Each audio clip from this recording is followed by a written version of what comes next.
শকুনি স্বর্গ লাভ করেছিলেন। হ্যাঁ, এই কথাটি সত্য। কেন সত্য চলুন জেনে নিন। পিতামহ ভীষ্ম ধৃতরাষ্ট্রের বিবাহের জন্য গান্ধার রাজ্যে গেছিলেন গান্ধারীর হাত চাইতে। ধৃতরাষ্ট্র অন্ধ ছিলেন, তাই ইচ্ছা না থাকা সত্ত্বেও গান্ধারীর পিতামাতা রাজি হয়েছিলেন এই বিবাহতে। বিবাহের পর ধৃতরাষ্ট্র জানতে পেরেছিলেন গান্ধারীর সঙ্গে এক ছাগলের বিবাহ হয়েছিল, কারণ ঋষি বলেছিলেন গান্ধারীর প্রথম স্বামী মারা যাবেন। এই রকম বিশ্বাসঘাতকতার কারণে সুবলা তথা গান্ধারীর পিতা সহ সমস্ত পরিবারকে বন্দী করেছিলেন ধৃতরাষ্ট্র।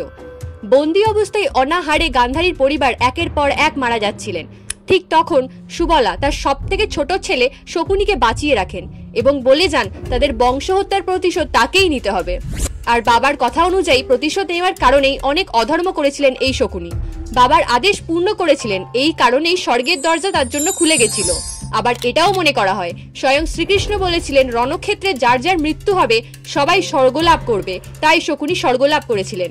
আপনাদের কি মন্তব্য অবশ্যই কমেন্টে জানিয়ে দিন এবং ভিডিওটিকে একটি লাইক করতে ভুলবেন না।